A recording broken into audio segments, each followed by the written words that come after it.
నమస్తే, నేను ఎందుకు వచ్చినావు? భూ సమస్య గురించి వచ్చినాను సార్ ఇక్కడికి నేను. ఏమైంది? భూమి కబ్జా పెట్టుకున్నారు. ఎవరు? పక్క వాళ్ళు మా పాలోళ్ళు. ఎన్ని ఎకరాలు? ఎకరా 5 గుంటలు జాగా కబ్జా పెట్టేస్తారు వాళ్ళు. నేను పరిష్కారానికి పోతే నన్ను కొడతా తిడతా చంపుతా అంటారు. వాళ్ళ దగ్గర ఆధారాలు చూపెట్టమంటే ఆధారాలు చూపెట్టరు. నేను ఎంఆర్ఓ దగ్గర పోతే నువ్వు కోర్టుకి వెళ్ళంటారు. పోలీస్ స్టేషన్కి వెళ్తే ఏమంటారు, కోర్టుకి వెళ్ళంటారు. అయినా సరే పోలీస్ స్టేషన్కి వెళ్ళినా ఎస్ఐ గారు పిలిపించింది. వాళ్ళ దగ్గర ఎటువంటి ఆధారాలు లేవు. వాళ్ళ ఆధారాలు అడిగిండు, లేవు అన్నారు. మేము భూమికి లేవమంటున్నారు. నేను కలెక్టర్ దగ్గర పోయి విజ్ఞప్తి చేసిన. కలెక్టర్ ఏం చేసిండు, డీసీబీకి రాశాను. డీసీబీ ఏమంటుండు, ఫోన్ చేసిండు, పాపం వాట్సాప్ పంపించండి అడిషనల్ కలెక్టర్ గారికి, డీసీబీకి. సరే అన్నాడు. ఇప్పుడు ఏమంటున్నా, భూ విషయంలో నేను తగాదాలని నేను తలదూచుకోనని డీసీపీ గారు అంటున్నారు. నేను మళ్ళీ అందుంచే ప్రజాభవన్కి వచ్చినాను. ప్రజాభవన్లో ఇప్పుడు చీఫ్ సెక్రటరీని కలిసినాను. వాళ్ళు ఏమైనా చేస్తాం బాబు, సాల్వ్ చేస్తామని చెప్తున్నారు సార్. రిసిప్ట్ ఇచ్చారు. ఎన్ని రోజులు ఇట్లా నేను నన్ను ఇబ్బంది పెడుతున్నాను కూడా అడిగినాను. లేదు చేస్తాం బాబు, నాకు రైతు బంధు పడుతున్నది, అన్ని తీరులా నా భూమి తాతల ముత మా నాన్న ఇచ్చిన పోయిన భూమికి వాళ్ళకి ఎటువంటి సంబంధాలే లేవు. వాళ్ళు ఈ పక్క ఆ పక్క అద్దులు తీసి పంచనామా గవర్నమెంట్ డిస్ట్రిక్ట్ సర్వే చేసిన తర్వాత కూడా వీళ్ళు పంచనామా చేసిన తర్వాత అద్దులు తీసేసారు సార్. వీళ్ళు పేర్లు ఏం పేరు? వాళ్ళ పేరు ఆనందు, బసవయ్య, కొంత వ్యాధయ్య, చిన్న ఐలయ్య. ఏం చేస్తారు వీళ్ళు? ఇద్దరేమో హైదరాబాద్లో ఉద్యోగాలు చేస్తారు, ఇద్దరేమో అక్కడ ఉంటారు. మొత్తం కలిసి 5 కలిసిన సంబంధించిన భూముల ఆ 4 ఒకటైపోయినాయి, నొక్కనొక్కనైపోయినాయి సార్. ఇప్పుడు ప్రత్యేకంగా వాళ్ళకి ఇంత కబ్జా పెట్టుకునే వరకు వాళ్ళ అందరిలో అండర్స్టాండ్ వాళ్ళు మాట్లాడుకుంటారు. వాడు వచ్చినప్పుడు నేను చూసుకుంటా వాడిని తీసుకొస్తే అంటే వాడు కొడతా అంటాడు, వాడు గల్లవాడుతా అంటాడు, వాడు నువ్వు పోలీస్ స్టేషన్ చెప్తే ఏం బిక్తావు అంటాడు, వాడు ఆర్డీఓ చెప్తే ఏం బిక్తారు అంటాడు, కలెక్టర్ చెప్తే ఏం బిక్తారు అంటారు. ఊళ్ళో ఉన్న గ్రామ పంచాయతీ పెద్ద మనుషుల సమీక్షలో కావాలంటారు వాళ్ళు. ఈ సమీక్షం కావాలంటే తాగుడు తినుడు తినబెట్టుడు. ఎన్ని రోజులు ఇట్లా ఇబ్బంది పెడతారు మమ్మల్ని ఈ భూ సమస్య గురించి. దయచేసి నేను కలెక్టర్ గారు విజ్ఞప్తి చేసినాను. ఇక్కడ ఇప్పుడు అంటే నువ్వు ఊళ్ళో ఉండవా? నేను హైదరాబాద్లో ఉంటాను సార్. నేను ఉండవు. నేను పొద్దున వచ్చేది, నేను కడీలు పెట్టింది, మళ్ళీ వచ్చే వరకు తీసేస్తారు. అది సమస్య, భూ సమస్య. నువ్వు హైదరాబాద్ ఉంటున్నాను చూసి విధంగా కబ్జా పెడుతున్నారు. ఏమంటే నా భూమి అంటారు. దొంగతనంగా ఓడెక్కిస్తాడు. అది 5 గుంటలు 10 గుంటలు ఇవాళ ఓడెక్కిస్తారు. నేను ఉండేది హైదరాబాద్లో, నాకు ఏం తెలుసు నాకు అక్కడిది. నా మీదగా ఉంటా రివర్స్ కొడుతున్నారు. గల్లవాటికి ప్రయత్నానికి చంపని కూడా ప్రయత్నాలు చేస్తారు వాళ్ళు. దయచేసి నేను ప్రజాభవన్ చీఫ్ సెక్రటరీని కలిసినా, మేడంని కలిసినాను. కోర్టుకి వెళ్ళినా, డాటా ఆర్డర్ తీసుకొచ్చిన, ఇంజక్షన్ ఆర్డర్ తీసుకొచ్చిన. డిగ్రీ ఇవ్వమంటేనే జర ఇన్కమ్ ముందు అవుతుంది. లాయర్ గారు అక్కడ ఏమో జర కొంచెం ఇబ్బంది పెడుతున్నాను. ఇస్తాను, జడ్జి చేతి ఉంటుంది, నా చేతిలో ఏముంటుంది అంటాడు ఆయన. ఇది సమస్య సార్. తెలుగు వరకు నమస్కారం. దయచేసి చెప్పండి, ఎందుకు వచ్చారు? యాక్చువల్లీ ఏమైందంటే మా మొత్తం ఒక survey number 122 Jeedipalli village Manoharabad మండల్లో మాది ప్రొహిబిటెడ్ లిస్ట్లో వేశారు. అది మేము ఆల్రెడీ దరఖాస్తు మా కలెక్టర్ దగ్గర పెట్టి Medak collector already 2 years back clear చేసేసారు, March 2023లో. ఇప్పుడు ఏమైందంటే దాని తర్వాత ఇక్కడ పెండింగ్ అయిన తర్వాత ఇక్కడ రాశారు. ఇది మన inspector general stamps registration and స్టాంప్స్కి రాసి సంవత్సరం పైన అయింది. రాస్తే వీళ్ళు ఇంకా దీంట్లో ఈ వెబ్సైట్ నుంచి కార్డు నుంచి తీస్తలేరు. మళ్ళీ ఇక్కడ రాసిన తర్వాత ఎన్నోసార్లు పోయి ఫాలోఅప్ చేసాం. ఫాలోఅప్ చేస్తే అవుతుంది అంటారు. సడన్గా ఒక మెయిల్ పంపిస్తారు మళ్ళీ కలెక్టర్కి, confirm the same through email. మళ్ళీ అక్కడ కలెక్టర్ ఆఫీస్కి వెళ్ళాము. కలెక్టర్ ఆఫీస్కి వెళ్ళి మళ్ళీ వాళ్ళు కన్ఫర్మేషన్ రిక్వెస్ట్ చేస్తే వాళ్ళు కన్ఫర్మేషన్ ఈమెయిల్ పంపించారు.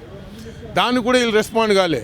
మళ్ళీ వీళ్ళు ఇంకొక ఈమెయిల్ మళ్ళీ కలెక్టర్కి చెప్తే పెట్టారంటే మళ్ళీ ఈ అన్ని రిపోర్ట్లన్నీ తయారు చేసి మళ్ళీ పంపిస్తే మళ్ళీ ఈమెయిల్ పంపించమంటే మళ్ళీ ఈమెయిల్ పంపించారు.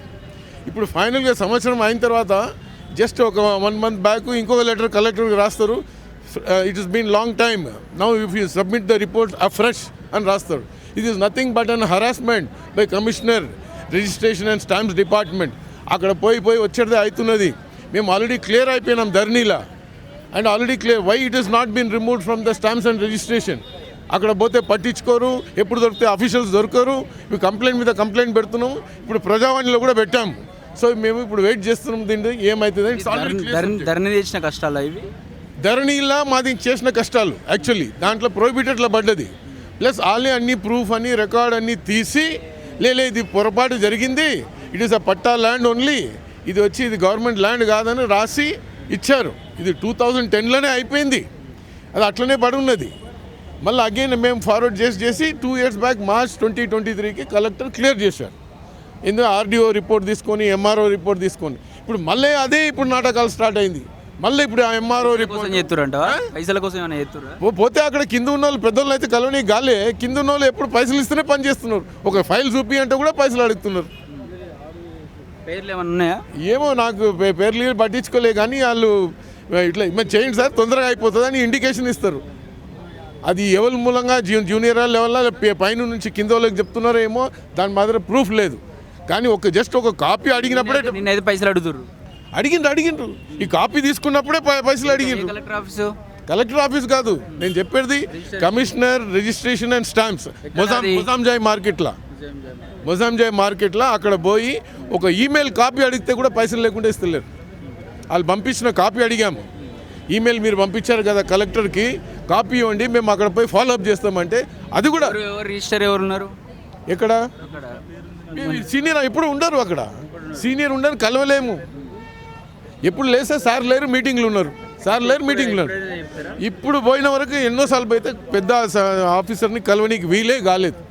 అంత జూనియర్ క్లర్క్స్ జూనియర్ పీపులే కలవనీకి అవుతున్నారు. అదేనమ్మా పైసల కోసం పనిచేస్తారు. ఇప్పుడు మాతో ఇంటరాక్షన్ చేస్తే పర్టికులర్ 1% ఆ డిపార్ట్మెంట్ ఆయన దగ్గరనే మాది ఇంటరాక్షన్ అవుతుంది. ఇప్పుడు అందరిని మేము చెప్పలేము అందరు చేస్తున్నారని, ఎందుకంటే ఆ పర్టికులర్ 1%ని మేము కాంటాక్ట్ అవుతున్నాము. ఆయన సార్ ఆయన డిపార్ట్మెంట్ ఆయన పేరు నాకు తెలియదు, కానీ ఆయన వచ్చి ఎట్లా అంటే ఓపెన్గా లేదు, అన్నీ మీరు చేస్తే అవుతుందండి అంతే. నేను పరిగి ఇబ్రాహింపూర్ విలేజ్ పరిగి, నా పేరు బి చంద్రయ్య. బి చంద్రయ్య అంటే బిచ్చపతి చంద్రయ్య అంటారు, బి అంటే బి చంద్రయ్యనే, బిచ్చపతి చంద్రయ్య అంటే బి చంద్రయ్యనే. అయితే ఇంతకుముందు నేను అక్కడ ఇబ్రాహింపూర్ గ్రామ నివాసిని. అయితే అక్కడి నుంచి నేను బతుకు తెరువు లేక మా అమ్మ కుక్కగారు చనిపోయింది, తాండూరులోనే చనిపోయింది. అయితే అక్కడి నుంచి ఇక్కడికి నేను వచ్చినాను బతకనికే. అయితే అక్కడ ఉన్న భూమి 1 ఎకరాల భూమి వేరే వాళ్ళు కబ్జా చేసుకున్నారు.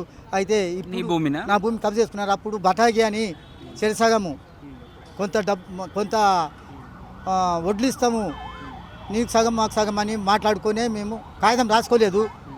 ఆ విధంగా ఇచ్చినాము. ఏదో ఊరస్తుడు కదా గ్రామస్తుడు ఎక్కడ అబద్ధం ఆడతాడా అని అనుకొని నమ్మి ఇచ్చాను. నమ్మిస్తే ఇప్పుడు ఆయన నేను ఇక్కడ హైదరాబాద్ వచ్చింది చూసి చనిపోయాడు చంద్రయ్య అని చెప్పేసి అక్కడ ఉన్న రైతు బంధు పడినప్పుడు అప్పుడు కేసీఆర్ ప్రభుత్వంలో వాళ్ళు ఆక్రమించుకున్నారండి. కేసీఆర్ ప్రభుత్వంలోనే ఆక్రమించుకున్నారు. ఈ సమస్య చాలా దారుణమైన సమస్య.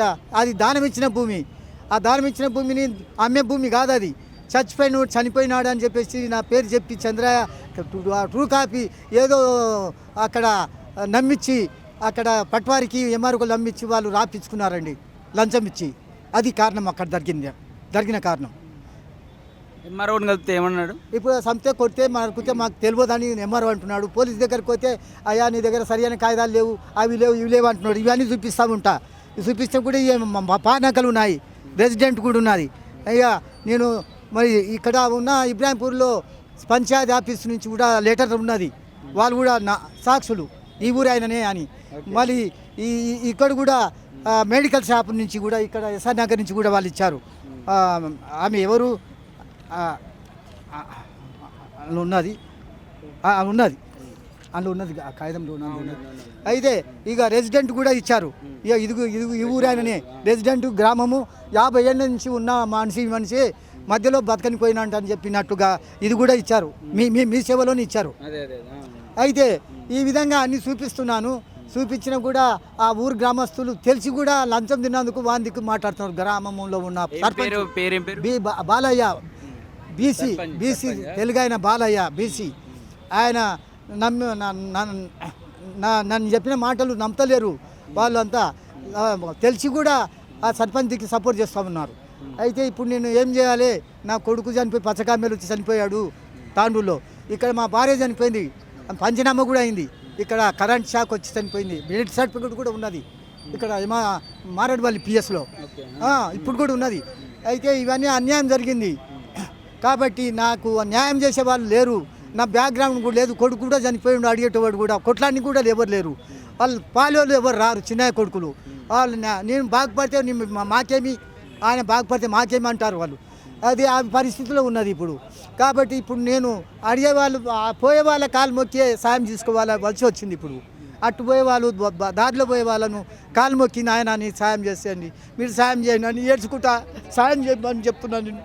ఎవరు పాలెలు కూడా రావడం లేరు, ఊరి రెడ్డిలు కూడా సాయం చేస్తలేరు, ఏడిపిస్తూ ఉన్నారు.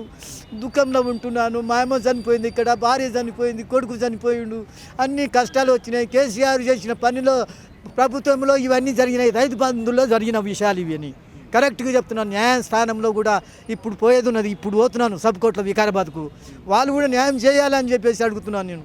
కాబట్టి నేను ఏడుస్తూ దుఃఖిస్తూ ఉంటున్నాను. నాకు బాధలు ఉన్నాయి, జీవితంలో అంతా బాధలు వచ్చినాయి. కాబట్టి ఈరోజు నేను ఇంకెన్ని దినాలు బాధలు పడాలి అని చెప్పేసి నేను కోరుకుంటున్నాను.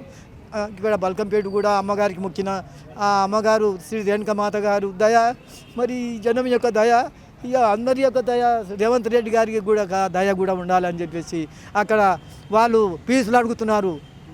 ఎక్కడున్న సబ్కోట్లో ఉన్న లాయర్లు మరి ఆ జరిగే డబ్బులు ఇచ్చే ఫీజులు నా దగ్గర లేవు. మరి నేను ఏ పరిస్థితిలో లేను. ఇప్పుడు సెక్యూరిటీ కూడా తీసుకుంటలేరు. 76 ఏళ్ళు ఉన్నా. కాబట్టి రేవంత్ రెడ్డి గారితో మాట్లాడుతున్నా ఇప్పుడు నేను. కాబట్టి రేవంత్ రెడ్డి గారు ఆలోచించండి నా కొరకని, అందరి గురించి కాదు, పర్సనల్గా నా గురించి ఆలోచించండి. నా యొక్క న్యాయాన్ని స్థానాన్ని ఆక్రమించి వాళ్ళు సబ్కోర్టులో మీరు తప్పనిసరిగా ఫీజును లేకుండా ఫ్రీగా నాకు న్యాయస్థానంలో చేసేటట్లుగా చేస్తే అమ్మగారికి దండాలు వెనుక మాతో మొక్కి వచ్చాను ఇప్పుడు. కాబట్టి ఇక్కడ న్యాయం జరిగితే నేను తప్పనిసరిగా అమ్మగారికి నేను మొక్కున్నాను, ఆ మొక్కు చెల్లించుకుంటానని చెప్పి నా యొక్క ఆశిస్తున్నాను. Please kind request regarding of the all the members and request of the video members. Thank you, ధన్యవాదాలు. కాగిత రామచంద్రాపురం గ్రామము, నడిగూడెం మండలం, సూర్యాపేట జిల్లా. 1983లో గ్రామ పెద్దల సహాయంతో మా నాన్నగారు స్థిరాస్తి భాగ పంపకాలు 6 అన్నదమ్ములకు చేశారు. అది వస్తూ క్రమంలో గ్రామ అధికారులు పంట భూములన్నీ పట్టా చేసి పట్టా పాస్ పుస్తకాలు కూడా జారీ చేశారు. తోటి అన్నదమ్ముల ఇళ్ళని గ్రామ రివిజన్ రిజిస్టర్లు ఎక్కించి నా ఇంటిని వాళ్ళు అడిగినంత లంచం ఇవ్వలేని కారణంగా, నిరుపేదని నీతిగా బతకటాన్ని ఇవ్వలేని కారణంగా నా ఇంటి ప్రాంతాన్ని అన్యులకు వాళ్ళు లంచం పొంది యాజమాన్య ధ్రువపత్రాలు జారీ చేసినారు. దానిపై ఇప్పటి వరకు తిరుగుతుంటే ఇళ్ళ దగ్గర అక్రమాలు చేసిన వాళ్ళని ఒత్తాసు పలుకుతూ సమర్థిస్తూ నా పరిష్కారం కాకుండా, నా యొక్క పాలికత్తు ప్రకారము పరిశీలన చేయకుండా, పరిష్కారం కాకుండా నేటి వరకు 2005 నుంచి ఇప్పటి వరకు సతాయిస్తున్నారు.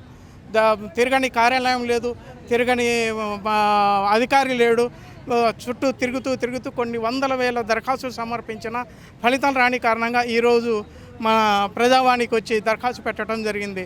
ముఖ్యమంత్రి గారి సమక్షంలో వాళ్ళకి చెప్తున్నది ఏమనగా, అయ్యా నేను నిరుపేదని, ఎవరికి అన్యాయం చేయలేదు, ఏం చేయలేదు, నీతిగా బతకటని, నా పరువు ప్రతిష్టలకు భంగపరుస్తూ వాళ్ళ స్వార్థం కోసం నా నివాసిత ఇంటిని పరిష్కారం కాకుండా ఏకైక ఆధారమైన నా ఇల్లు కూడా లేకుండా చేయడానికి విశ్వ ప్రయత్నం చేస్తున్నారు. వెంటనే ఇది గ్రామసభ పెట్టి, గ్రామసభ ద్వారా గ్రామస్తుల సమక్షంలో తోటి అన్నదమ్ముల ఇండ్లు ఆ పాలికత్తు ప్రకారం వచ్చిందా రాలేదా చూసి పరిశీలన చేసి నా ఇంటి ఎందుకు అన్యాయం చేశారో దానిపైన పరిష్కరించవలసిందిగా గ్రామసభ ద్వారా నేను కోరుతున్నాను. కాబట్టి 2 చేతులు ఎత్తి అధికారులకు, పాలకులకు అందరికీ నమస్కరిస్తున్నాను. దయచేసి నాకు సహకరించాలని కోరుతున్నాను.